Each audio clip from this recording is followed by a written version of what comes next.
आरंभ कर रहे हैं, तो और क्यों नहीं जाती, इस पर भी हम चिंतन करेंगे, मनन करेंगे, विचार करेंगे। और जाती हैं तो कामनाएँ कैसे जाती हैं? कामनाएँ कैसे जाती हैं, इस पर भी हम चिंतन करेंगे, विचार करेंगे, मनन करेंगे। ठीक है? तो इसके बारे में हम जो चर्चा है, आदि गुरु शंकराचार्य भज गोविंदम स्तोत्र में जो लिखते हैं, आइए उसको देखते हैं कि वो क्या कहते हैं। वैसे कामनाएँ कैसे जाती हैं? कामनाएँ नहीं जाती तो जाती कैसे हैं? किस प्रकार से जाती हैं? एक बहुत प्रसिद्ध कथा है इस विषय में। कहते कि देव ऋषि नारद तपस्या कर रहे थे और तपस्या करते समय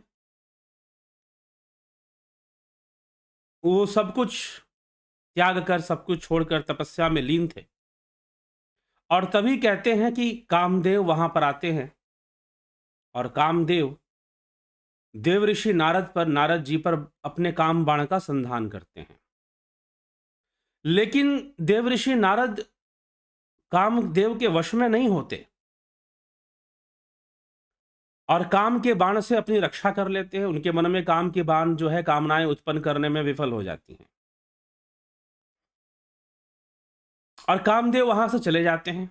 और जब कामदेव चले जाते हैं तो देव ऋषि नारद देखते हैं कामदेव तो चला गया और मेरा कुछ बिगड़ा भी नहीं, मैं तो कामनाओं के वशीभूत हुआ भी नहीं।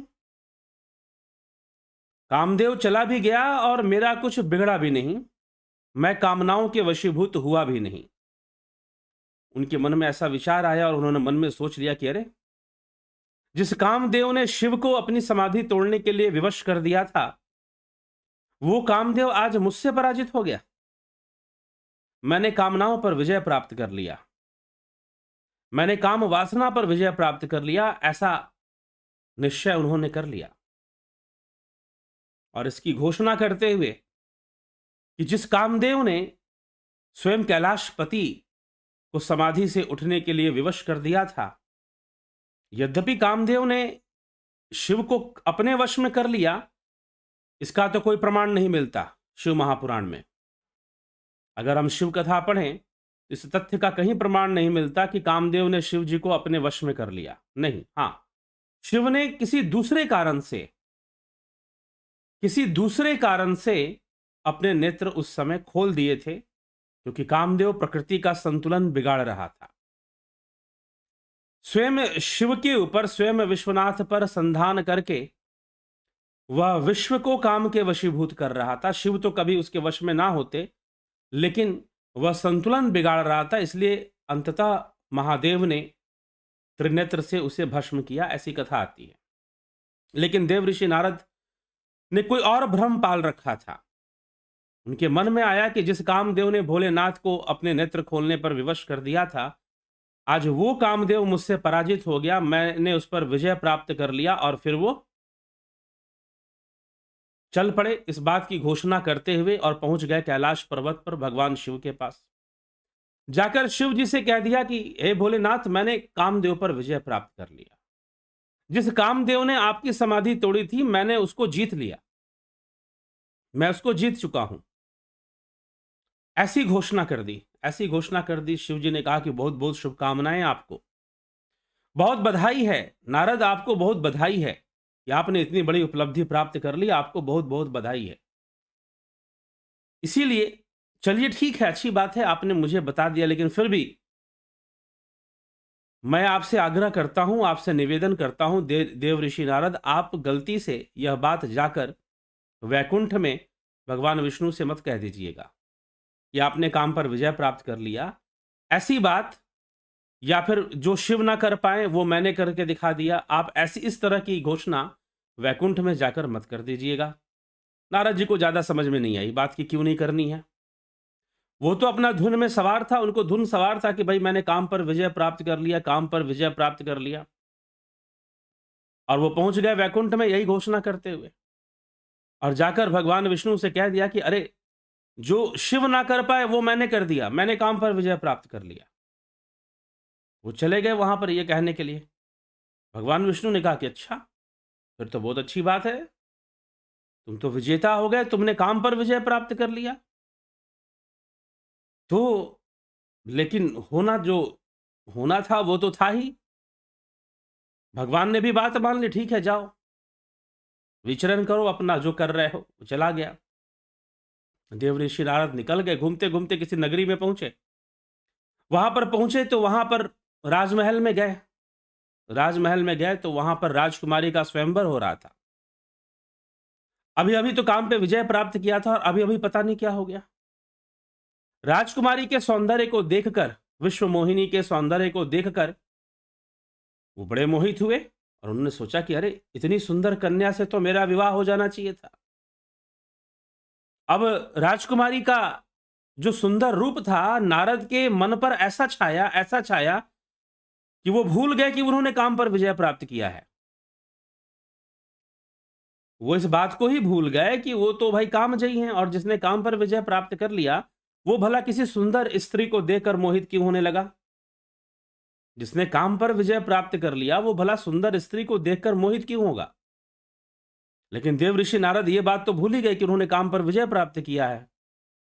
और फिर विवाह की इच्छा उत्पन्न होगी, और जब विवाह की इच्छा उत्पन्न हुई तो भाई विवाह में सौंदर्य बड़ा महत्वपूर्ण होता है, कंपैटिबिलिटी बड़ी इंपॉर्टेंट होती है।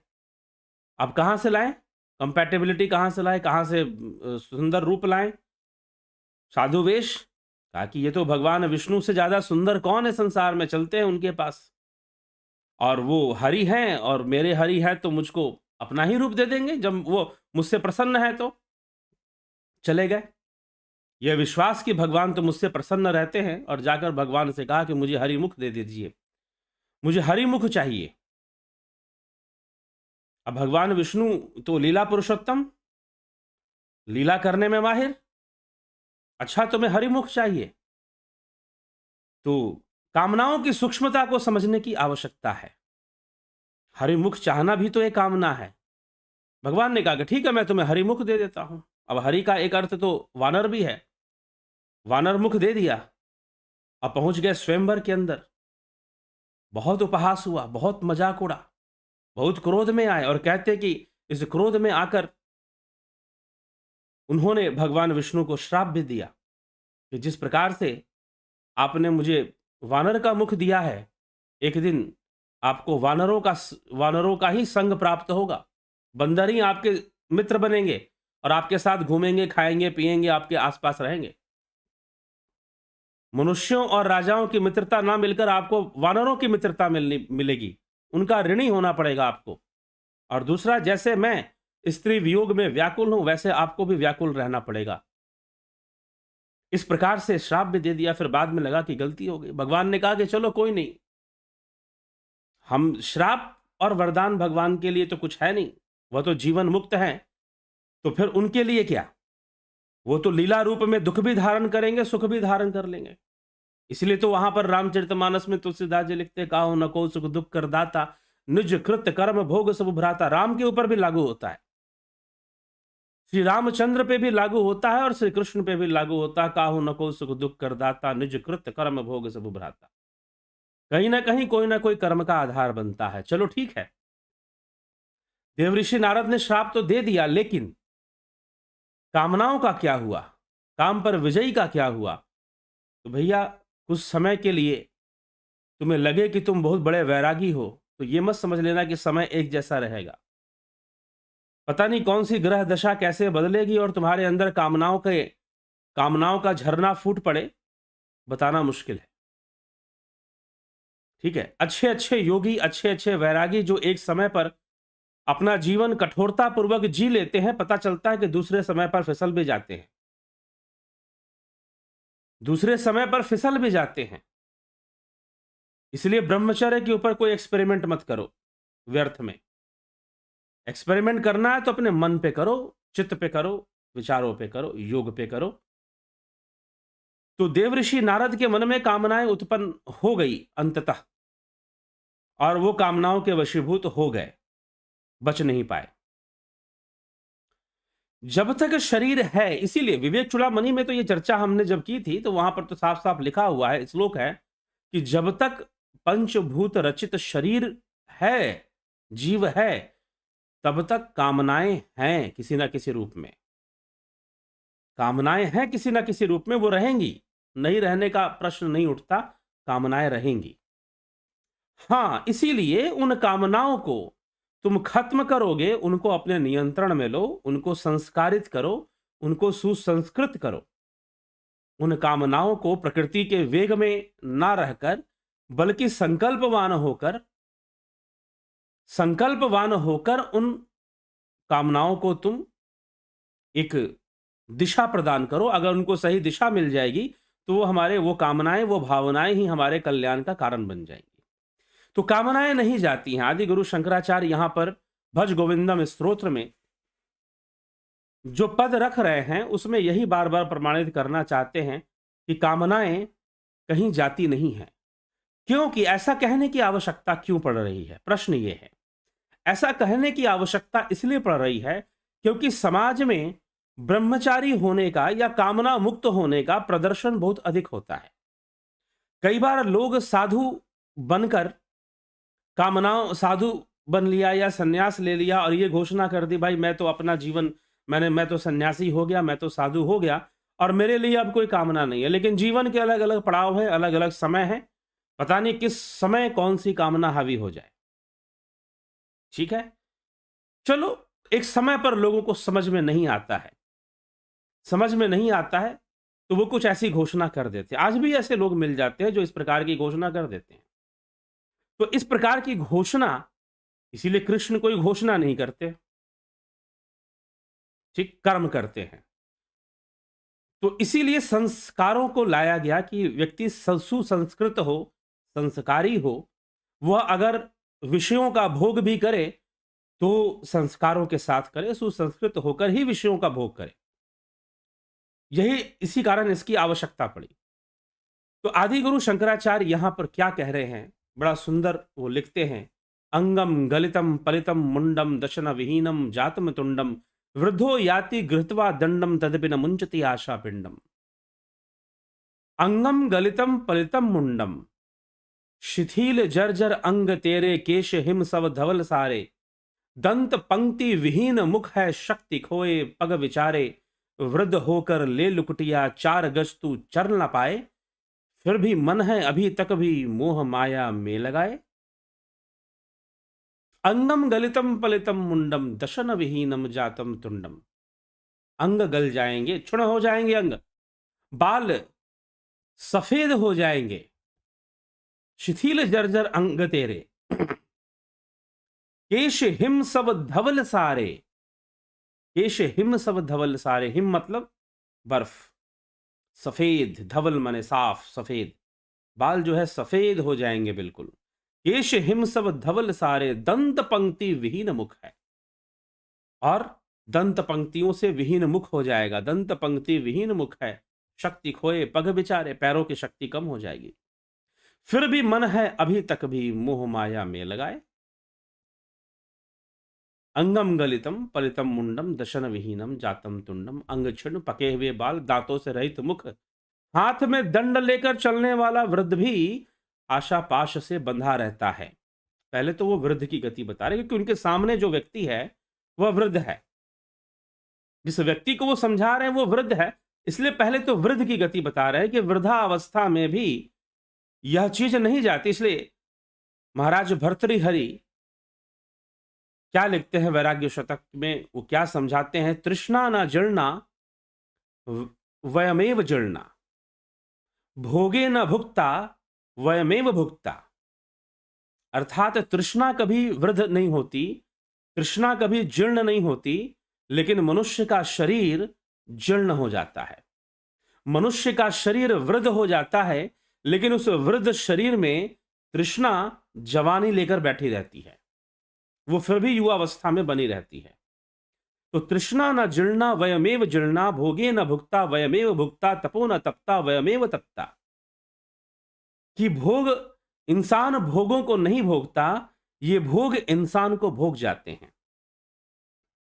इसीलिए कामनाएं तो रहती हैं, शरीर जीर्ण होने पर भी कामनाएं रहती हैं, वृद्ध होने पर भी कामनाएं रहती हैं, यही समझाते हैं। और फिर आगे लिखते हैं कि चलो छोड़ो, ये वृद्धों की बात भी छोड़ दो। आगे कहते हैं, अग्ने वहनी पृष्ठे भानु रात्रो चुबुक समर्पित जानू करतल भिक्षस्त रुतल वासः तदपि न मुंचती आशा पाशः।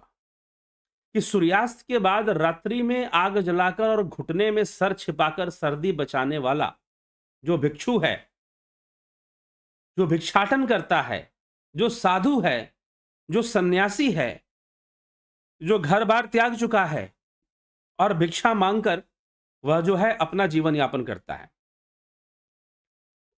ठंड के मौसम में क्या होगा, जैसे सूर्यास्त हो जाएगा तो वो आग जलाएगा और आग जलाकर वो सर्दी से बचने के लिए उसको तापेगा, बैठेगा अग्नि के पास और क्या करेगा कि अपने दोनों घुटनों को रात्रों चुबुक समर्पित जानू कि अपने दोनों घुटनों को सर में छिपाकर घुटने ऐसे जकड़ लेगा और बैठ जाएगा गुड़कू होकर और इस तरह से बैठकर सर्दी से बचने की पूरी कोशिश करेगा।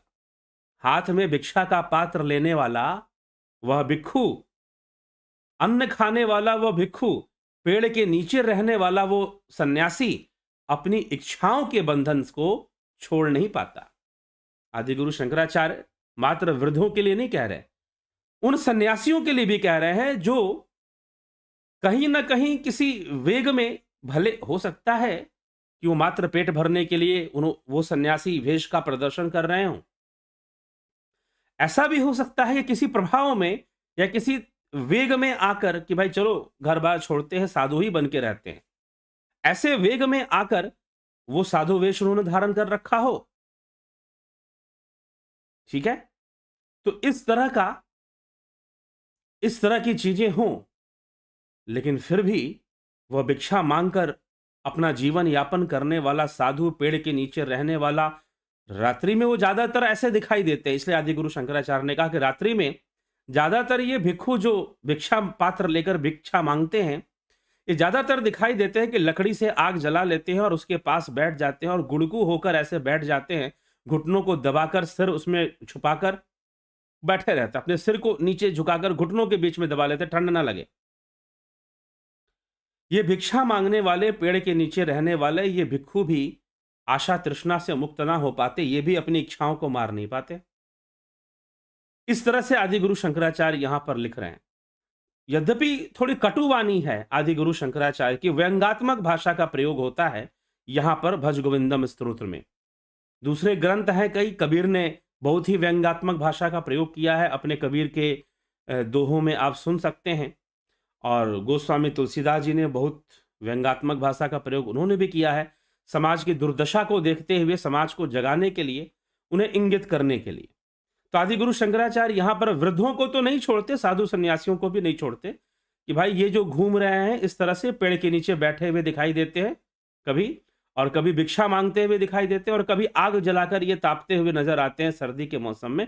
ये भी अपनी कामनाओं से मुक्त नहीं हो पाते, ये भी अपनी इच्छाओं से मुक्त नहीं हो पाते हैं।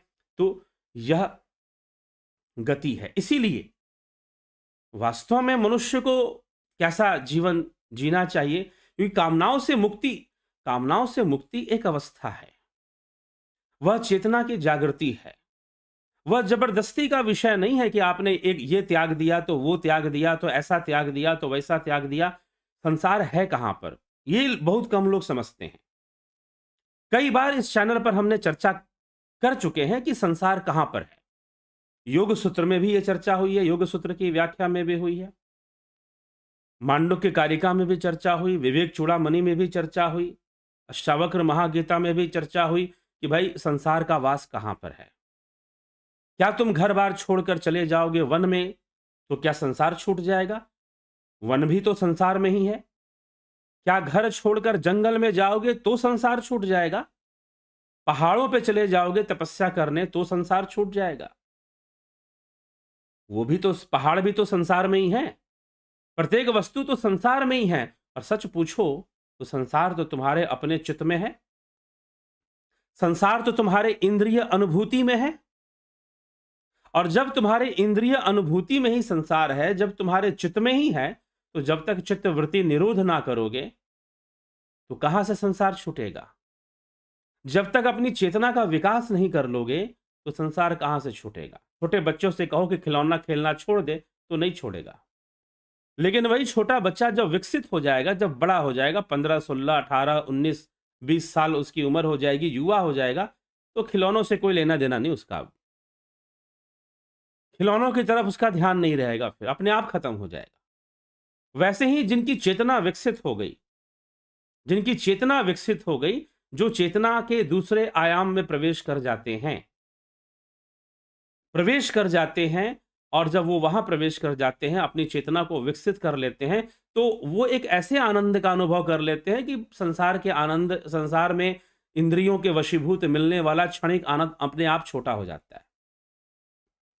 वो अपने आप ही छोटा हो जाता है, अपने आप ही तुम कामनाओं से मुक्त हो जाओगे। इसलिए आदि गुरु शंकराचार्य पूरे विवेक चूड़ामणि में कहीं पर जोर नहीं देते कि तुम ये छोड़ के चले जाओ, तुम वो छोड़ के चले जाओ। जी नहीं, तुम निधिध्यासन करो, ध्यान योग करो, अपने मन को स्थिर करो, अपने मन को विचारों से मुक्त करो, संकल्पों से मुक्त करो, भावनाओं के प्रवाह से मुक्त करो, भाव प्रवाह से मुक्त करो, और बहुत तरह के भावनाएं, बहुत तरह के विचार, मैनी आइडियाज, मैनी थॉट्स, बहुत तरह के कॉन्फ्लिक्ट, बहुत तरह के कॉन्ट्राडिक्शन हमने खुद ही पाल रखे हैं इस संसार में।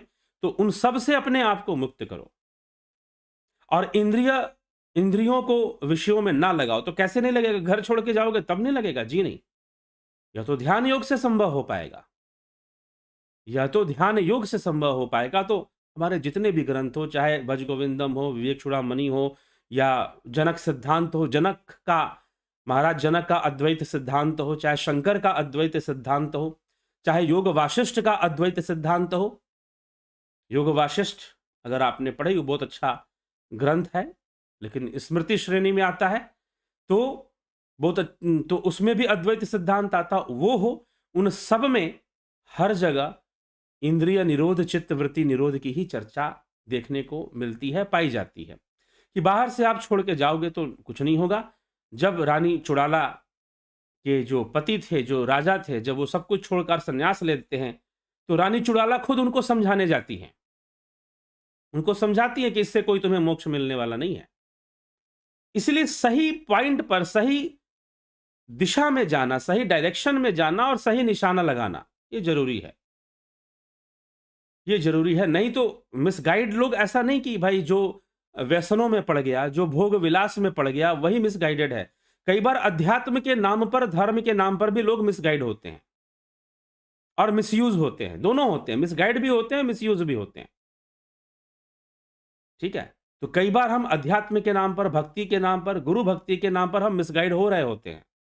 तो इसलिए थोड़ा सा ध्यान देना है, थोड़ा सा कॉन्शियस रहना है, और एक्चुअल स्थिति कामनाओं को त्यागने की कौन सी है, उसको समझने की आवश्यकता है। वो कोई जबरदस्ती की चीज नहीं है। हाँ, नियंत्रण, आत्मसंयम होना चाहिए हर विषय में, भोग विषय में भी संयम होना चाहिए। अगर हम सांसारिक भोगों को भोगते हैं तो उनमें भी संयम होना चाहिए। संयम तो होना ही, क्योंकि संयम से सिद्धि आती है, संयम से ही सिद्धि आती है। भोग सिद्धि भी संयम से आती है। अब भोग सिद्धि क्या चीज होती है? जी हाँ, भोगों को भोगना भी सबके बस की बात नहीं है, यह ध्यान रखिएगा। आपको बता दें कि भोगों को भोगना भी सबके वास की बात नहीं। आदमी सोचता है कि सबके, मैं जो हूं, एक आदमी जिसने ये निर्णय लिया कि मैं सारे दुनिया में दुनिया घूमूंगा और हर जगह के स्वाद चखूंगा, अच्छे अच्छे व्यंजन खाऊंगा। भाई, खा पाओगे तब तो, तुम्हारा पेट, तुम्हारा शरीर उतनी इजाजत देगा तब तो। अब तुम्हारा शरीर वैसा बना रहे कि तुम अच्छे अच्छे व्यंजनों का आनंद लंबी उम्र तक ले सको। अगर तुम चाहते हो कि अच्छे अच्छे व्यंजनों का आनंद लंबी उम्र तक ले सको, तो भी तुम योग करो, तो भी संयम रखना पड़ेगा। संयम से खाओगे तभी तुम्हारा पेट रहेगा, स्वाद रहेगा, और तभी तुम लंबे समय तक अच्छे अच्छे व्यंजनों का स्वाद उठा पाओगे। नहीं तो नहीं उठा पाओगे, नहीं ले पाओगे स्वाद। तो तुम अच्छे से भोग भी भोग सको, इसके लिए भी लर्निंग जरूरी है, शिक्षा जरूरी है। नहीं तो लोगों को भोग भी भोगने नहीं आता, और वो कुछ इस ढंग से भोगों को भोग लेते हैं कि जिससे कि वो अपना ही अहित कर देते हैं, अपना ही नुकसान कर देते हैं, सारा संयम खो देते हैं और अपना ही नुकसान कर देते हैं, अधोगामी हो जाते हैं, स्वयं ही अपना ही पतन कर लेते हैं। तो ऐसे भोग से नहीं, इसलिए हमारे शास्त्र जो है, हर चीज में सुसंस्कृत होने का मतलब यही है, संस्कारी होने का मतलब ही यही है कि आप जीवन में कैसे रहोगे, आप जीवन में भोगों को कैसे भोगोगे, इसके प्रति आप जागरूक रहो। नहीं तो पशु के समान भोगोगे तो फिर निश्चय ही रोगी बन जाओगे, क्योंकि तुम्हारा शरीर पशु का नहीं है, मनुष्य का है, और मनुष्य का शरीर जल्दी रोगी बनता है पशुओं की तुलना में। तो रोगी बन जाओगे अगर पशुओं के समान भोग भोगोगे, अनायास ही भोगोगे, बिना किसी संयम के, तो वो तुम्हारा नुकसान कर देंगे और वो तुम्हारे लिए बाधक होंगे, तुम्हें अधोगामी कर देंगे, तुम्हें तुम्हारा नुकसान करेंगे। लेकिन वही वही दोष योगियों को नहीं लगता। योगी किसी भी अवस्था में हो, योगी कौन है, क्या जो, इसीलिए योगी कौन है ये समझना है। कृष्ण भी समझा रहे हैं यही बात, बार बार कृष्ण यही अर्जुन को समझा रहे हैं कि योगी होने का मतलब क्या है। योगी होने का मतलब क्या है कि तुम घर बार छोड़ोगे तो योगी बनोगे क्या? हम्म? नारी मुई घर संपत्ति नासी, मून मुंडाए भय सन्यासी। क्या इस तरह से सन्यासी बनोगे? क्या इस तरह से योगी बनोगे? कृष्ण तो ऐसा कोई उपदेश नहीं देते गीता में, ना आदि गुरु शंकराचार्य कोई उपदेश देते हैं। इसलिए त्याग करना क्या है, इसको समझना है। अभी पीछे कुछ महीने पहले की बात है, एक लड़का मुझे मिला, वो सन्यासी बनना चाहता था। तो उसके पिता बड़े चिंतित थे, वो किसी संस्था से जुड़ गया था, बोल रहा था कि मैं सब कुछ छोड़-छाड़ के वहीं चला जाऊँगा और वहीं रहूँगा। तो वो सन्यासी बनने का उसे बहुत ज़्यादा जोश चढ़ा हुआ था, उसके माता-पिता बहुत दुखी और परेशान थे इस बात से। और तो उसके एक पड़ोसी थे, वो मुझे जानते थे, उन्होंने कहा कि इनसे बात कर लो। उसने वो स्वामी विवेकानंद से बहुत प्रभावित था और वो चाहता था कि वो भी स्वामी विवेकानंद की तरह सन्यासी बन जाए। जब उसने मुझसे बात की तो मैंने कहा कि तुम तो दूसरा स्वामी विवेकानंद आ जाएगा फिर, ये तो बड़ा गड़बड़ हो जाएगा। तो क्या यही स्वामी विवेकानंद का उपदेश है? एक बार स्वामी जी कहते कि एक गाँव में गए। स्वामी जी गाँव में गए तो वहाँ पर एक व्यक्ति आया, उनको प्रणाम किया। प्रणाम कर कर साष्टांग दंडवत प्रणाम लेटकर उनके चरण स्पर्श किए। उन्होंने उस व्यक्ति से पूछा कि भाई तुमने मुझ में ऐसा क्या देख लिया कि तुम प्रणाम किए जा रहे हो? क्यों प्रणाम कर रहे हो मुझे? पूछा। तो उस व्यक्ति ने कहा कि स्वामी जी आप बहुत बड़े त्यागी हैं, आपने संसार के सारे सुख त्याग दिए, आपने बहुत कुछ छोड़ दिया और जो है इसीलिए आप बहुत महापुरुष हैं, आप महापुरुष हैं, इसलिए मैं आपको प्रणाम कर रहा हूँ। आपने साधु वेश, सन्यासी वेश है आपका, सारे सुख त्याग कर आप हमारे गाँव में आए हैं, तो मैं आपको प्रणाम कर रहा हूँ। प्रणाम किया, स्वामी विवेकानंद ने उसे उठाया, कहा कि मैंने तो वो त्याग दिया जो मेरा था ही नहीं। लेकिन तुम तो, कथा आती है कि स्वामी विवेकानंद ने उसको प्रणाम कर लिया, उसको प्रणाम किया तो बड़ा लज्जित हुआ कि मुझे क्यों प्रणाम कर रहे हैं? तो उन्होंने कहा, स्वामी विवेकानंद ने कहा कि मैंने तो वो त्यागा है कि जो मेरा था ही नहीं। मैंने वो त्याग दिया, ये संसार किसी का नहीं है, ये माया किसी के नहीं है। तुम्हें लगता है कि मैंने त्याग दिया तो समझो कि मैंने उसको त्याग दिया, लेकिन तुमने तो वो त्याग रखा है जो तुम्हारा का है, जो सबसे अपना है, जो सबसे नजदीक है, वो आत्मा है। वो आत्मा है और तुमने अपनी आत्मा को ही त्याग रखा है। तुम आत्म कल्याण की ओर कोई कर्म नहीं कर रहे, तुम आत्म अनुसंधान में कोई कर्म नहीं कर रहे। आदि गुरु शंकराचार्य तो लिखते हैं कि आत्म अनुसंधान करना ही भक्ति है। विवेक चूड़ामणि में इस पर चर्चा हो चुकी है। तुम आत्म अनुसंधान में कोई समय नहीं लगा रहे, बस मैं तुम्हें वही समझाने आया हूं, ठीक है? इसलिए आत्म अनुसंधान में तुम थोड़ा समय दो, आत्म अनुसंधान में थोड़ा समय दो, तभी तुम्हारा कल्याण है। तुम आत्म अनुसंधान में समय नहीं लगा रहे, तुमने जो तुम्हारा अपना है उसको त्याग रखा है, जो पराई वस्तु है उसको अपना रखा है। इसलिए मैंने कुछ नहीं त्यागा। तो आत्मा को जानो, स्वामी विवेकानंद जी का ये उद्देश्य था। उस बालक को, उस युवा को मुझे समझाना पड़ा कि कभी किसी की कॉपी मत करो। एक भाई साहब ऐसे ही मिल गए, वो दाढ़ी बाल बहुत बढ़ाए हुए थे, दाढ़ी बाल बड़े झाड़ते रहते थे, दाढ़ी बाल बड़े बढ़ाए थे, प्रवचन वगैरह भी कुछ करते थे। मैंने कहा कि आप तो देखने से ही लगता है कि आप की जो आपका जो हाव भाव है उसमें बहुत कुछ, मुझे एक प्रसिद्ध विद्वान की छवि आती है। मैंने कहा एक प्रसिद्ध विद्वान की छवि आती है उसमें, शायद उनको कुछ बोलूं तो बुरा ना लगे। मैंने कहा कि कौन से? तो उन्होंने कहा कि जी हाँ, मैं भगवान ओशो का शिष्य हूं। मैंने कहा कि आप भगवान ओशो के शिष्य नहीं, आप तो साक्षात ओशो ही लग रहे हैं। तो कोई विवेकानंद बनने में लगा है, कोई ओशो बनने में लगा है, कोई कुछ बनने में लगा है। शंकर का सिद्धांत कहता है कि कुछ भी मत बनो, जो तुम हो बस वही बन जाओ। जो तुम हो वही बन जाओ, और तुम आत्मा हो, तुम वही ना बन पा रहे हो। तुम विवेकानंद बनने में लगे हो, तो कोई तुम कुछ बनने में लगे हो, तुम कुछ बनने में लगे हो, लेकिन जो तुम हो, तुम वो नहीं बन पा रहे। कर्म सिद्धांत समझो। उस युवक को मैंने समझाया कि स्वामी विवेकानंद का प्रारब्ध अलग था, तुम्हारा प्रारब्ध अलग है। ठीक है, प्रेरित होना चाहिए, प्रेरणा लेनी चाहिए, अच्छी बात है। लेकिन तुम ही विवेकानंद बन जाओगे या तुम ही ओशो बन जाओगे? तुम आत्मा बन जाओ ना, जो तुम हो वो बन जाओ। स्वामी विवेकानंद ने कहीं किसी अपने लाइन में ये मत नहीं लिखा कि तुम स्वामी विवेकानंद ही बन जाओ। ठीक है, उनसे प्रेरणा लो, उन्होंने राष्ट्र की सेवा की, धर्म की सेवा की, सनातन धर्म का प्रसार किया। तुम वो भी काम करो, लेकिन तुम बनकर करो। तुम कोई विवेकानंद तुम्हें बनने की जरूरत नहीं, तुम्हें कोई शंकराचार्य या ओशो बनने की भी तुमको जरूरत नहीं। तुम आत्मा हो, तुम आत्मा बन जाओ, शंकर का सिद्धांत कहता है। विवेक चूड़ामणि कहती है ये बात। तुम जो हो तुम वो बनो, तुम कुछ और बनने की कोशिश मत करो। और तुम आत्मा हो, तुम आत्मा ही बन जाओ अच्छे से, तुम ब्रह्म को ही जान लो अच्छे से। यही उपदेश राजा जनक दे रहे हैं, अष्टावक्र महागीता में महर्षि अष्टावक्र दे रहे हैं, और भगवान कृष्ण दे रहे हैं।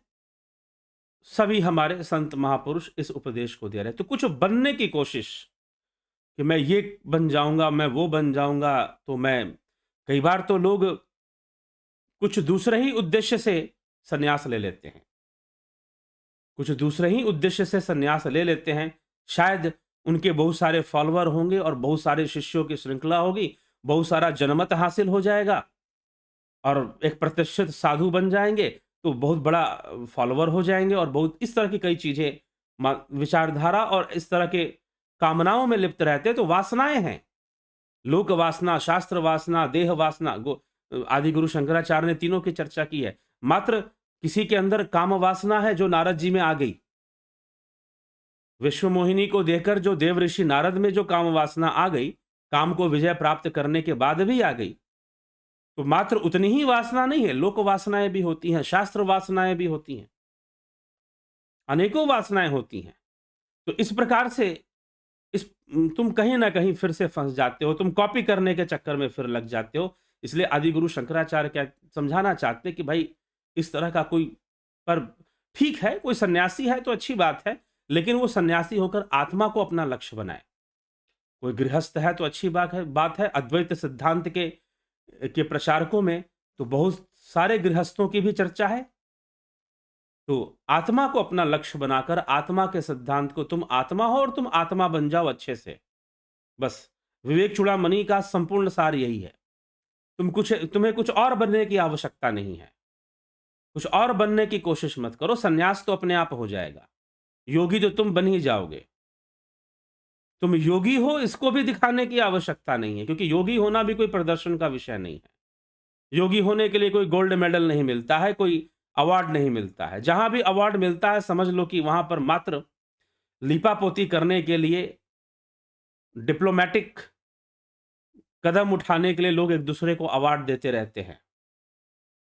ठीक है, तो इसीलिए इन सब चक्करों में जब एक योगी पड़ जाता है कि दुनिया जाने कि मैं योगी हूं, दुनिया जाने कि मैं सन्यासी हूं, और फिर कुछ इस तरह के चक्करों में जब जब पड़ता है, तो कहीं ना कहीं वो योग से अलग हो जाता है। कहीं ना कहीं वो कुछ उपाधियों के चक्कर में पड़ जाता है, जो आदि गुरु शंकराचार्य कह रहे हैं कि सारी उपाधियों का निरोध करके, जितनी भी हैं संसार में एक उपाधि है।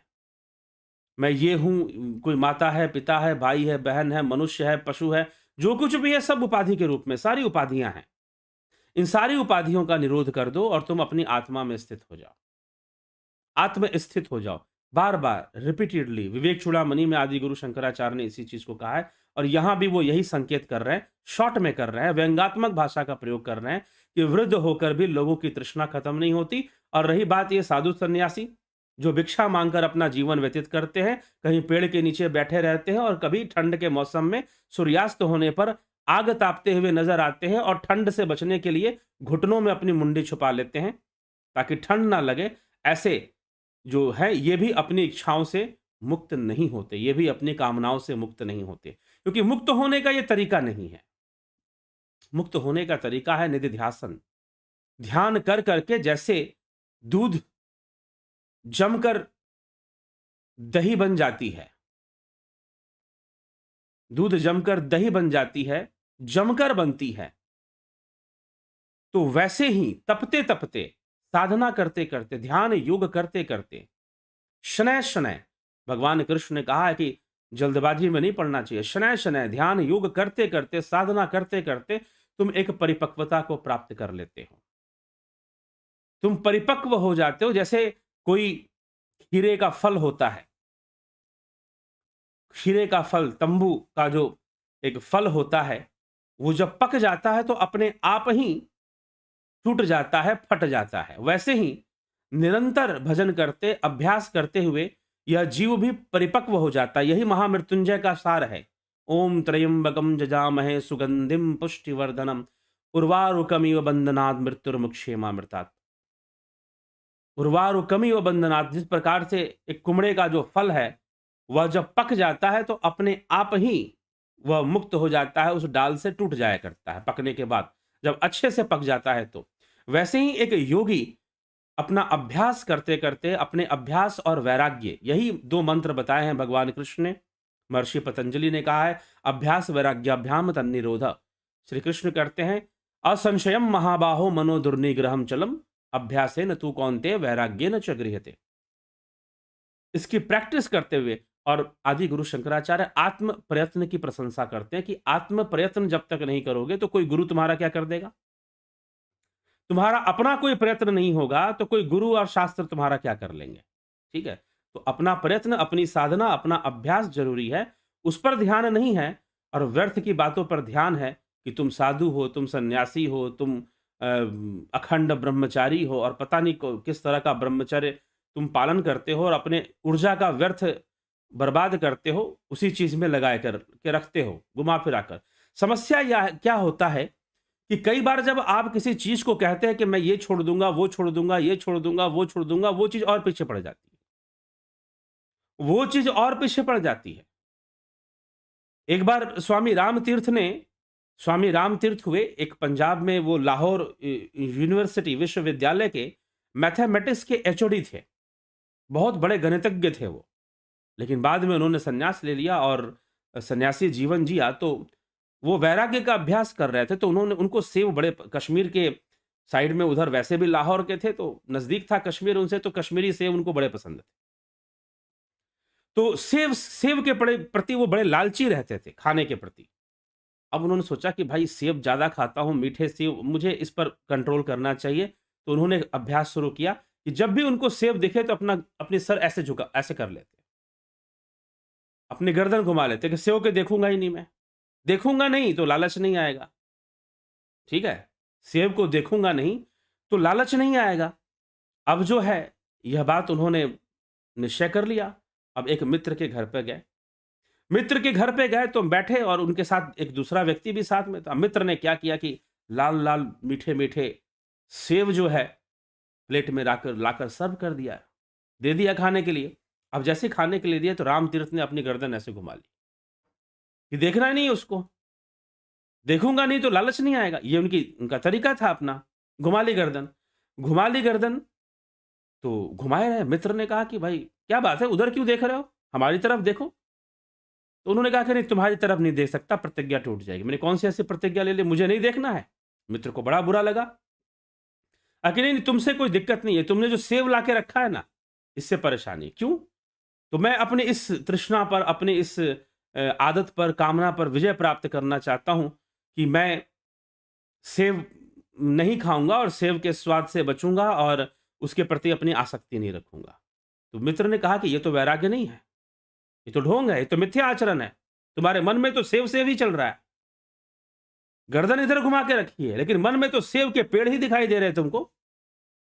एक नहीं हजारों सेव दिखाई दे रहे, मैंने तो यहां प्लेट में 4 सेव रखे, लेकिन तुम्हारे दिमाग में तो हजारों सेव घूम रहे हैं। ये तो कोई वैराग्य नहीं है, तो इसी को तो कृष्ण ने कहा मिथ्या आचरण, मिथ्याचारी है। तो मित्र ने कहा कि ये कोई वैराग्य नहीं है, ये तो शास्त्र विरुद्ध है, तुम मिथ्या आचरण कर रहे हो। वैराग्य तो तब होगा जब सेव तुम्हारे सामने पड़े रहें और तुम उनको देखो भी और तुम्हें कोई फर्क ना पड़े, और यहां तक कि तुम उन्हें खाओ भी तो भी तुम्हें तुम्हें उसके स्वाद से आसक्ति ना हो, तो जाकर वैराग्य होगा सही में। कि तुम खाओ भी तो भी तुम्हें उसके स्वाद से आसक्ति ना हो, तो समझो कि वैरागी हुए। रामतीर्थ को बहुत बुरा लगा जब इस तरह से व्यंग किया मित्र ने, उनको बहुत बुरा लगा और उसने उस दिन प्रण लिया कि अब से मैं इस तरह से मुंह घुमाने का काम नहीं करूंगा।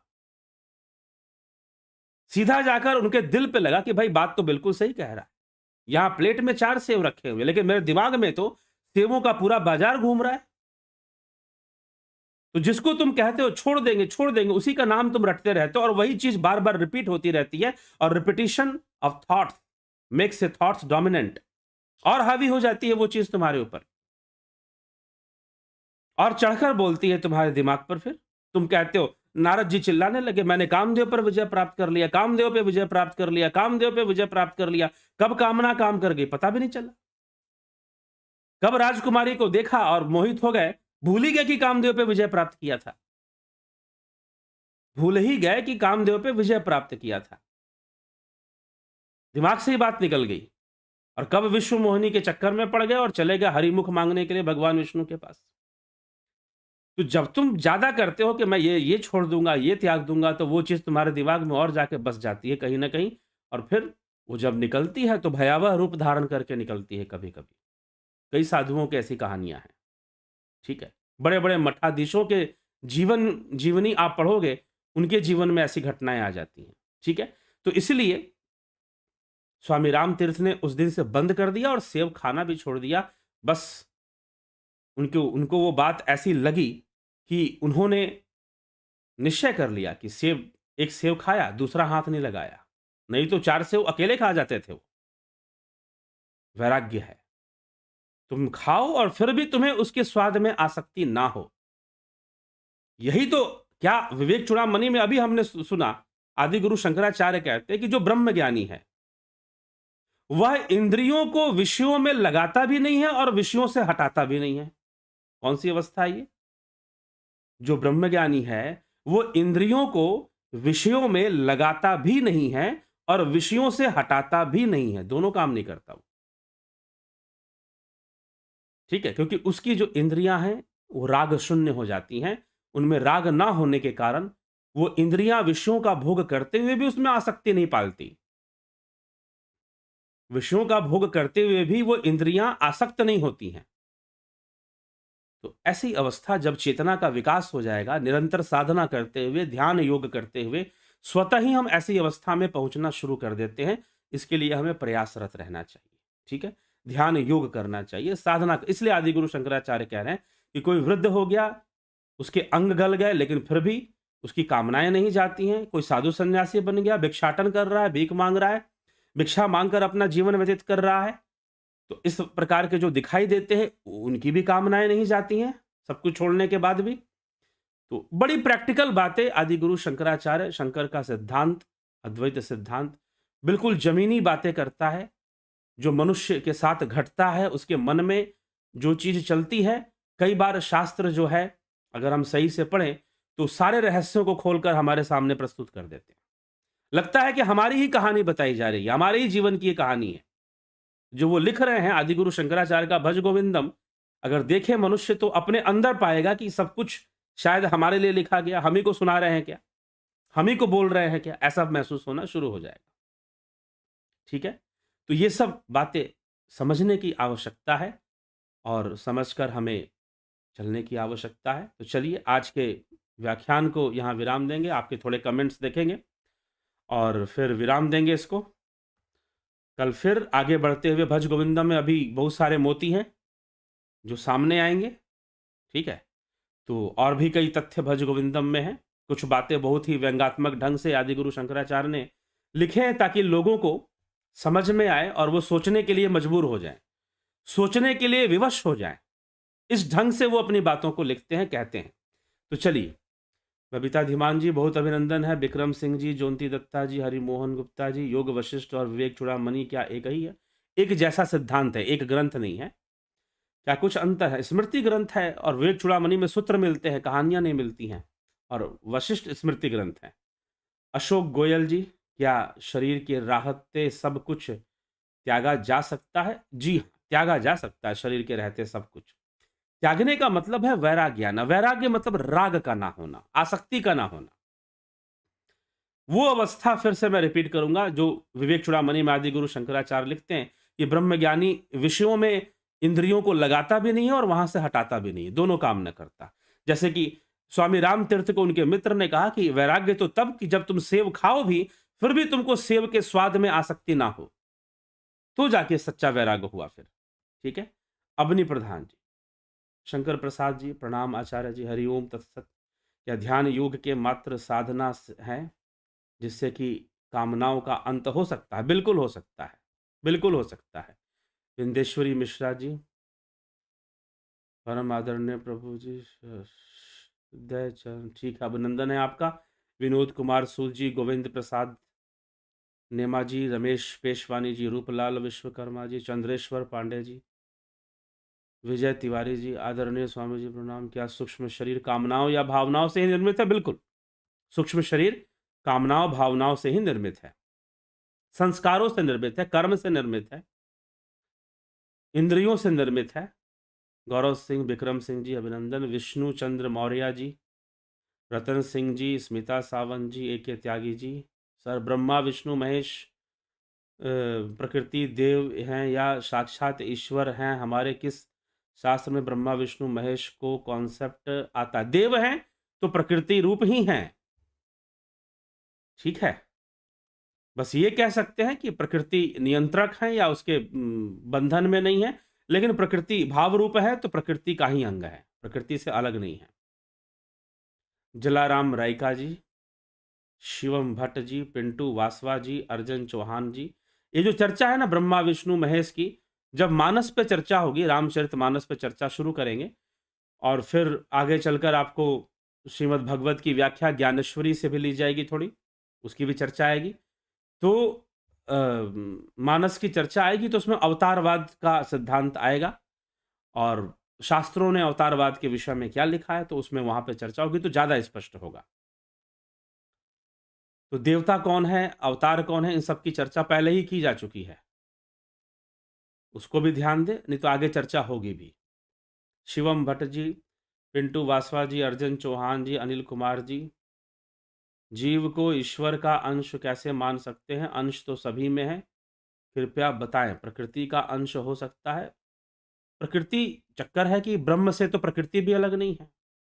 प्रकृति और माया है तो वो इंद्रियों के कारण ही प्रकृति और माया का अस्तित्व हमें समझ में आ रहा है, पता चल रहा है, इंद्रियों के कारण पता चल रहा है।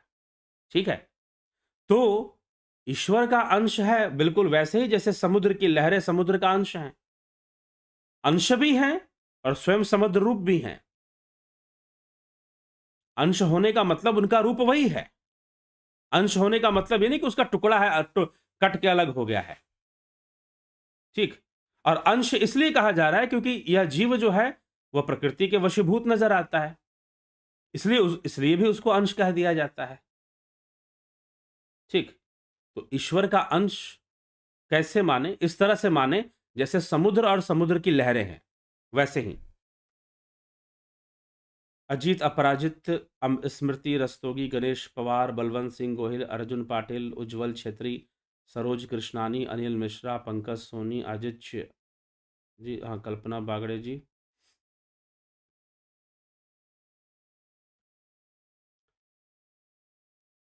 इस परिस्थिति से हम कैसे, एक कामना खत्म हुई दूसरी उत्पन्न हो गई, कोई दूसरा रूप धारण करके उत्पन्न हो जाती है, सही बात है।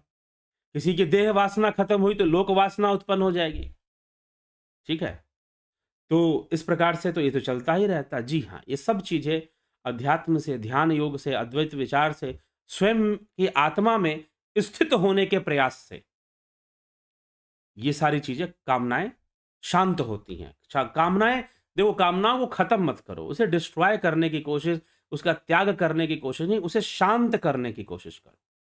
उसका वेग शांत होना चाहिए और वो ध्यान योग से होता है। Seiko gaming ji, Sitaram Mali ji, Seiko gaming, F Kamlesh Khairnar ji, Jayanti bhai Patel, Rakesh Chandra Sharma, संयुक्ता पटेल जी, पटेल भीखा भाई जी, बीमा बिमला शाह जी, कुलदीप मिश्रा जी, बहुत अभिनंदन है। गुरु जी, आप स्वयं में कई उपाधियों से अलंकृत हैं। मैं आपको एक महाज्ञानी, तत्वदर्शी, कर्मयोगी एवं राष्ट्र के भक्त के रूप में अनुभव कर रहा हूँ। आपको सत नमन। ठीक है जी, तो आप उपाधियों को ही नमन कर रहे हैं।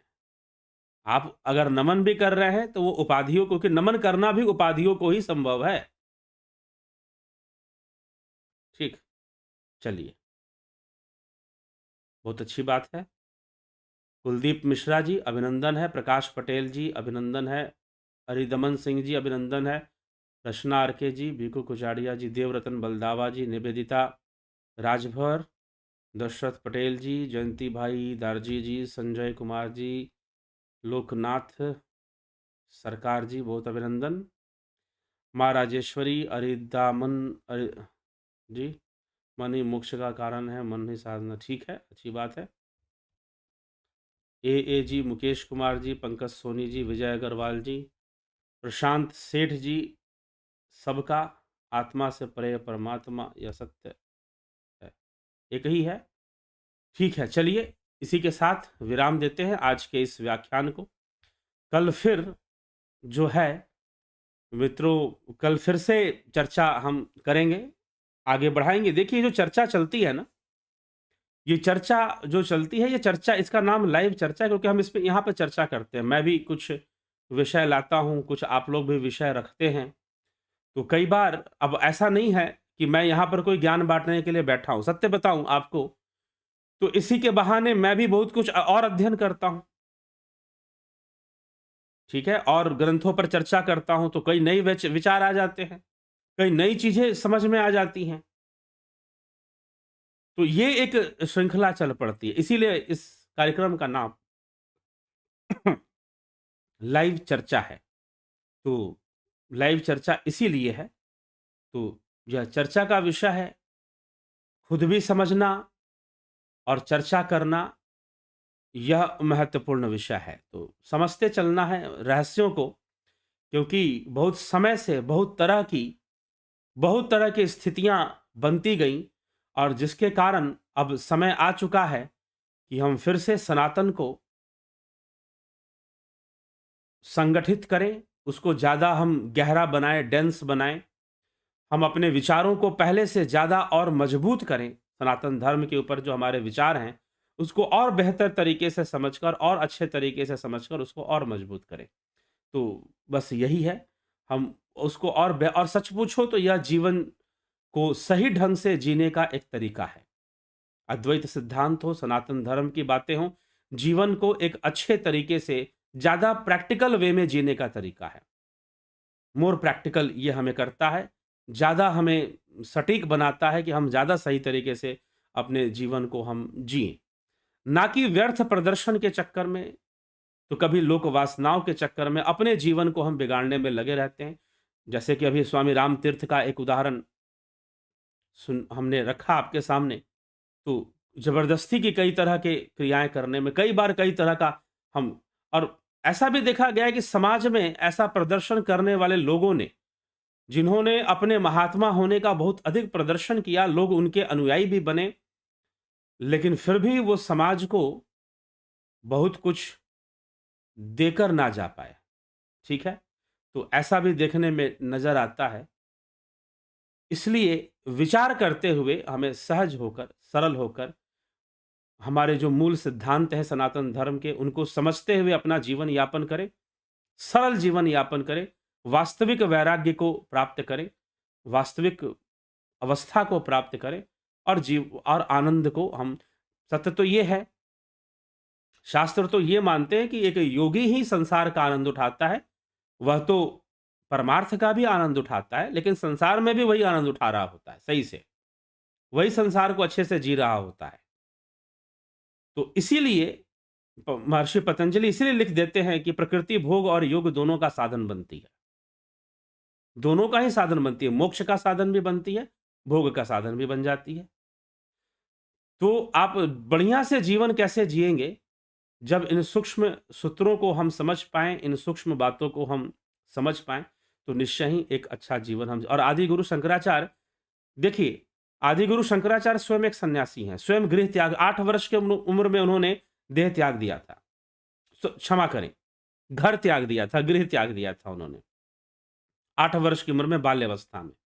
गलती से देह त्याग दिया था, ऐसा निकल गया। लेकिन फिर भी वो साधारण जनमानस हेतु, ऐसा नहीं कि उनका उपदेश सन्यासियों के लिए है।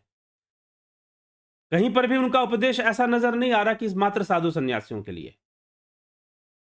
वो तो सीधा-सीधा प्रत्येक व्यक्ति के लिए, प्रत्येक चाहे गृहस्थ व्यक्ति हो, संसार में रह रहा हो, कोई राजा महाराजा हो, कोई भी हो वो, ठीक है? कोई व्यापारी हो, वो प्रत्येक व्यक्ति के लिए वो अपना उपदेश दे रहे हैं और पूरी स्पष्टता से दे रहे हैं, पूरी स्पष्टवादिता के साथ दे रहे हैं। नहीं तो वो कहते कि नहीं भाई, ये जो काषाय वस्त्र धारण करने वाले होते हैं, वो, मैं ऐसा क्यों बोल रहा हूँ, ये बोलना पड़ रहा है क्योंकि एक बार कहीं पर ऐसा मैंने कह दिया था।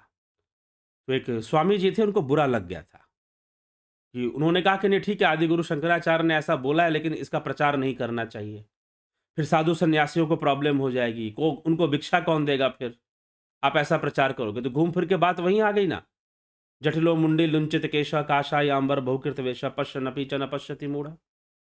उदर निमित्तम, उदर के लिए, कहीं ना कहीं आपने उदर के लिए वेश धारण किया, इसलिए आपको चिंता है कि इस बात का प्रचार नहीं होना चाहिए। तो ये चीजें फिर सामने आ ही जाती हैं। तो इसलिए स्वयं आदि गुरु शंकराचार्य एक सन्यासी होकर, वो स्वयं एक सन्यासी हैं, एक परिव्राजक हैं, परिव्राजक का वेश है उनका, लेकिन फिर भी जनमानस के सामने वो जो बातें रख रहे हैं पूरी ईमानदारी से रख रहे हैं, ताकि किसी को कोई भ्रम ना हो, किसी को कोई संशय ना हो, ठीक है? और जो वास्तविक चीज है वो लोगों को पता चले। तो चलिए, ये शंकर सिद्धांत है, इसलिए शंकर सिद्धांत को, उस शंकर के अद्वैत सिद्धांत को समझना चाहिए। ज़्यादा अच्छे तर्कों से, ज़्यादा अच्छे, विशेषता यही थी शंकर सिद्धांत में कि ज़्यादा अच्छे तर्क और ज़्यादा अच्छे, उस समय के हिसाब से ज़्यादा अच्छे तर्कों के साथ और ज़्यादा अच्छे शब्दों के साथ उन्होंने अपनी बात को रखा है, और बहुत स्पष्टवादिता और ईमानदारी के साथ सारी बातें रखी गई हैं। तो चलिए, इसी के साथ हम विराम देते हैं और कल फिर 9 बजे मिलते हैं लाइव चर्चा में। बहुत बहुत आभार आप सभी का।